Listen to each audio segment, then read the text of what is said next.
this is Emily, your host, with my special guest. I'm Jim. I'm my dad. And today what we are going to do is we're going to be talking about my dad's, or my special guest's, guitar life. So let's just start off with the first guitar that we have here today. Is this Gretsch, and it is a Historic Series G3161. So basically it's a hollow body guitar. It's what you call the mustache guitar because this looks like a mustache to her, this little cutout here. Sometimes they're F-holes. This is a cat's eye cutout. And the reason why I love this is my first of a series of guitars. This was the first guitar. When I bought it, I was like, this looks like the Philadelphia Flyers to me. And this started me on my journey of having guitars represent all the Philadelphia teams because I'm a big Philadelphia sports fan and I also love guitars. So this is the first one.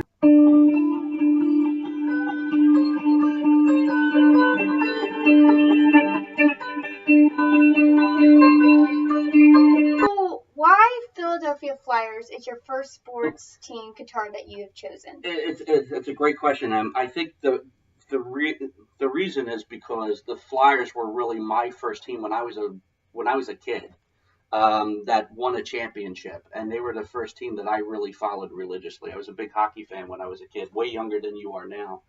And Bobby Clarke was my absolute all-time hero. And so to me, this is the Philadelphia Flyers of the 70s, and to me, I nicknamed this guitar Clarky. Out of my admiration for Bobby Clarke and what a great captain he was for that team and what a great team that was. That won the 2 Stanley Cups back in the 70s. So why did you decide on sports teams guitars? Again, I just love Philadelphia sports. And I thought if I couldn't afford all the guitars I wanted. And there were certain guitars that were really, really pricey that just didn't make sense to me. So what I wanted to do was buy guitars that were on the cheap, that I could kind of restore and fix up a little bit, and then have them surround the Philadelphia teams that I love so much. So this way, I'm out there playing guitars with Paul or with myself or with other folks that I happen to play with, and I'm always representing Philadelphia and always representing my favorite teams. All right, with that note, we're going to go to our second guitar. All right, so now we are with the second guitar. Now, personally, I really love this beautiful sky blue color. But what do you think about the guitar? Well, I agree with you, Em. I love the sky blue color too. This is a D'Angelico 12-string guitar, and this is my Philadelphia Phillies guitar. So the thing I love about it, the sky blue color is very reminiscent of the late 70s, early 80s Philadelphia Philly uniforms when they would play away. They had the sky blue color, and they always had like this maroon stripe or maroon P. So I got this. I actually painted this myself. I originally wanted a talented artist to do it, but we couldn't figure out how to get the pick guard to come off of it. It was glued on in some weird, funky way that we just couldn't figure it out. And then one day, as I was packing up all my stuff, the pick guard just like blew off. So it was just off the guitar. So I ended up sanding it down, painting it maroon. As you can see, I also painted this little faceplate there maroon. And this is my Manny Trio guitar because he was the second baseman for the 1980 World Champion Philadelphia Phillies. And he was my hero on that team. And I just love this guitar. And again, it's got that twangy 12-string sound like you hear with the Beatles and with Tom Petty and a bunch of other guys. So.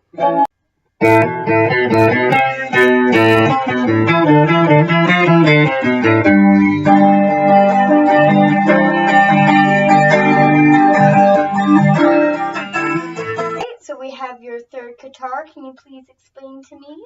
Yes. Well, this is a 1983 Gibson Victory. You can see that right there. Gibson Victory bass.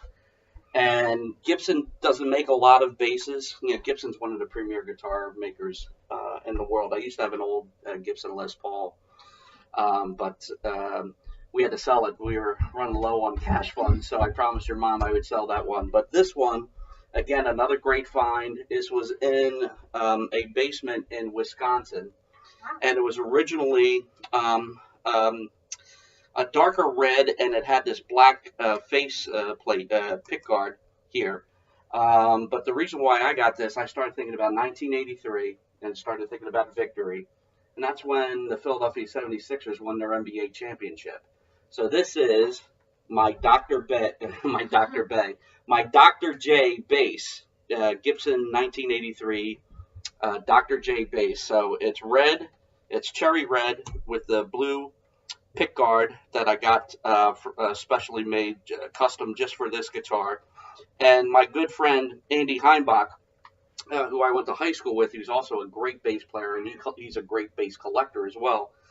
He completely sanded this whole thing down for me, put on this nice red sparkle on the guitar, on the paint, and it just sounds. I just love the way it sounds. If you're gonna represent Dr. J and you're gonna represent the Sixers, you got to bring the funk.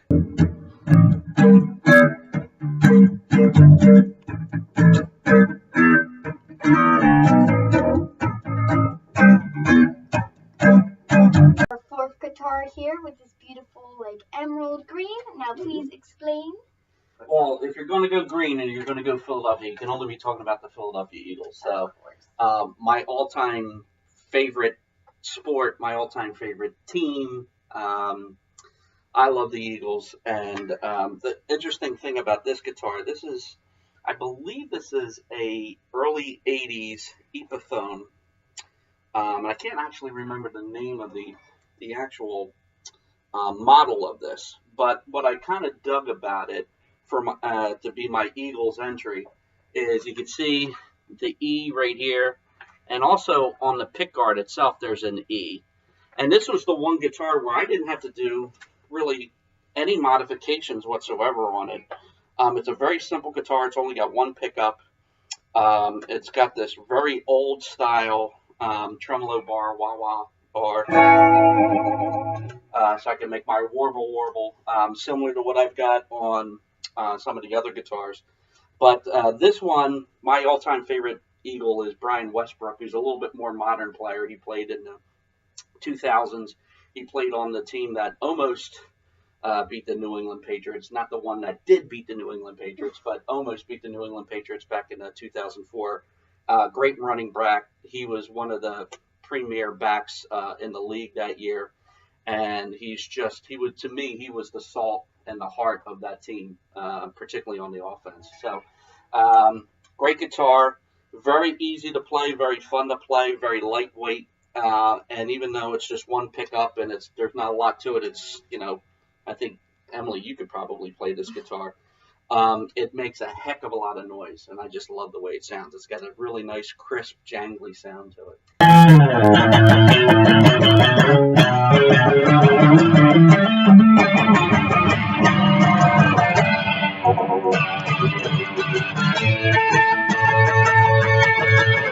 We have your fifth guitar here. Five.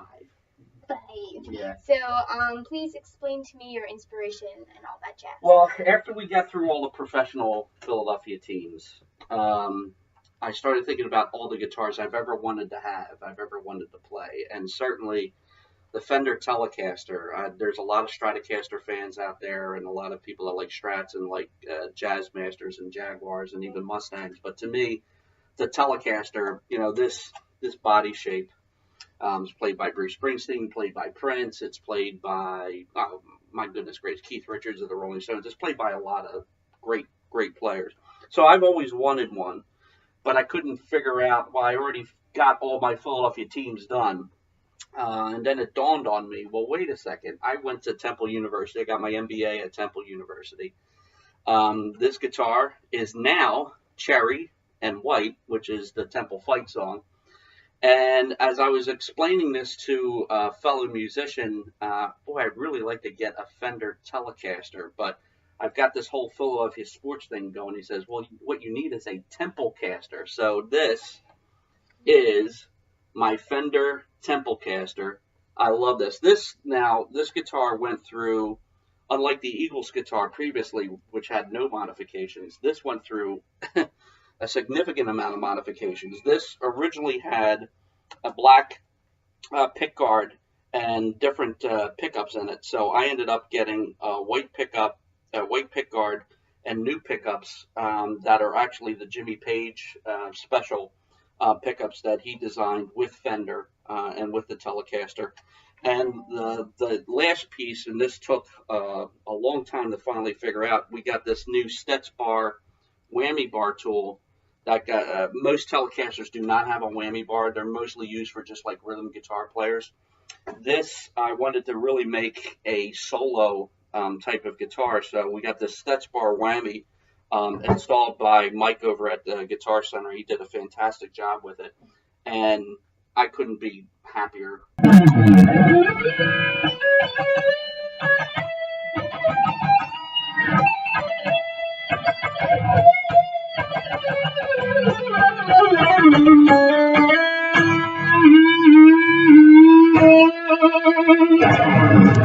So we have the sixth and final one, but it's not really a guitar, now is it? It's Yeah. a ukulele. Please explain to me. So when I was recording with Paul Dakin, putting together his latest CD, Paul was kind enough, he saw this in a music store, and he was kind enough to buy this. This is a Woodrow Philadelphia Eagles commemorative Super Bowl 52 ukulele.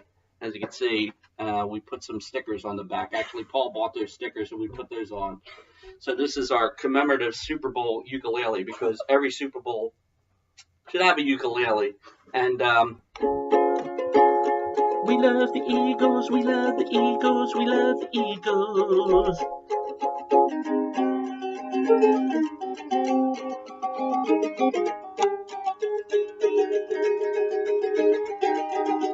All your guitars and your beautiful ukulele. What one is your favorite and why?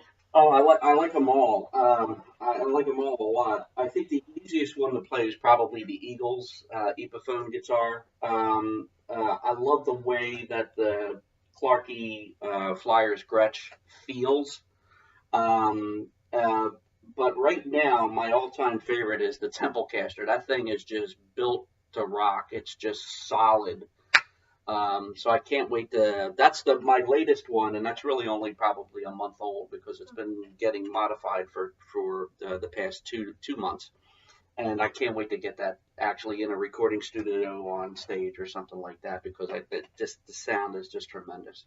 All right, so I know this is going to be hard for you, but what one is your least favorite? Yeah, I didn't really actually give you my favorite. I think my Templecaster is the favorite. My least favorite. Oh, goodness gracious. They're all great. Probably the 12-string Phillies one, only because keeping any 12-string in tune is almost near impossible, and it's a nightmare. And you spend more time tuning than you actually do playing. And once you get it set, you're like, everybody to stop moving, and then you can finally play. So that's probably it's the only reason why it's my least favorite. I love the way it feels, though, and when it is in tune, it sounds just magnificent. Well, with that being said, it has been Emily, your host, with my very special guest, Jim, the dad, and the guitar player. Bye, guys.